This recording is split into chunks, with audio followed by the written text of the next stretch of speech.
Printemps de l'optimisme.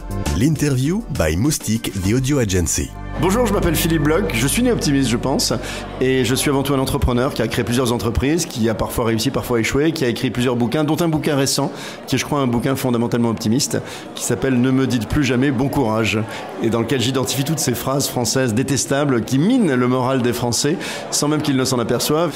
Je pense que le Français commence à réaliser que la vie est belle, qu'il faut arrêter d'en avoir marre, et qu'en se séparant de ces expressions un peu stupides et idiotes, on peut retrouver une vraie joie de vivre. C'est quoi l'optimisme pour vous ?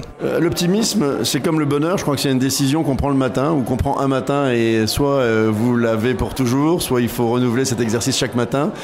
Je pense que c'est une habitude aussi, c'est-à-dire qu'on s'aperçoit que l'optimiste vient à bout de toutes les difficultés parce qu'il n'en voit pas. C'est-à-dire que c'est comme les architectes qui, quand il faut refaire une maison, ils ne voient pas les murs, ils s'en foutent parce qu'ils peuvent les supprimer. En fait, l'optimiste ne voit pas les problèmes, il les surmonte. Et il les surmonte parce que je crois qu'il a sur les autres une caractéristique, c'est qu'il est capable d'éliminer le mot petit de son vocabulaire. Le français, c'est le spécialiste du petit café, du petit mail, du petit message, de la petite cigarette, et du petit bisou avant de partir le matin. Et je pense que quand on élimine ce mot petit et qu'on arrive à penser grand, avoir des grands rêves, la qualité d'un grand rêve, c'est qu'elle vous permet de sauter les obstacles. Il y a toujours des obstacles, la vie est difficile, elle est emmerdante, elle est compliquée. Quand on est entrepreneur, ce que je suis, c'est toujours plus long, plus cher, plus compliqué que prévu.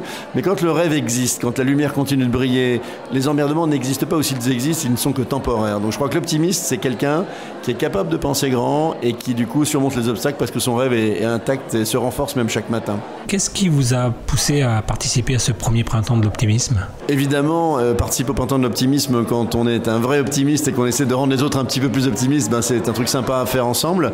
C'est un pari, ce printemps de l'optimisme. Rien dit que l'ambition de Thierry sera réussie et pourtant je pense bien sûr qu'il va y arriver parce qu'il a un grand projet pour ce projet-là.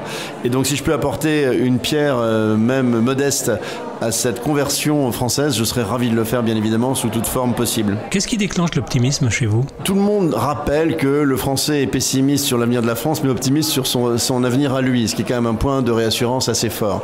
Je crois que ce qui est en train de se passer simplement, c'est que le Français est nostalgique d'une période qui ne reviendra pas. Il s'aperçoit que la France est un pays qui a été un peu le centre du monde et elle n'est plus le centre de grand-chose, que le modèle français est un modèle qui ne fait plus rêver personne et que les émergents ont émergé et du coup on a le sentiment que tout est foutu, tout est perdu, que plus rien ne peut se créer ni se faire.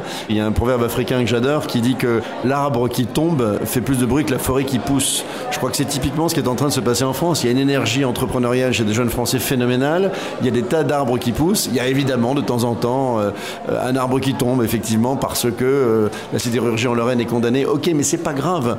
Il faut bien réaliser qu'aujourd'hui, tout est possible et qu'avec 29,99 €, une connexion Internet, on peut conquérir le monde aujourd'hui. C'est quand même un formidable message d'espoir.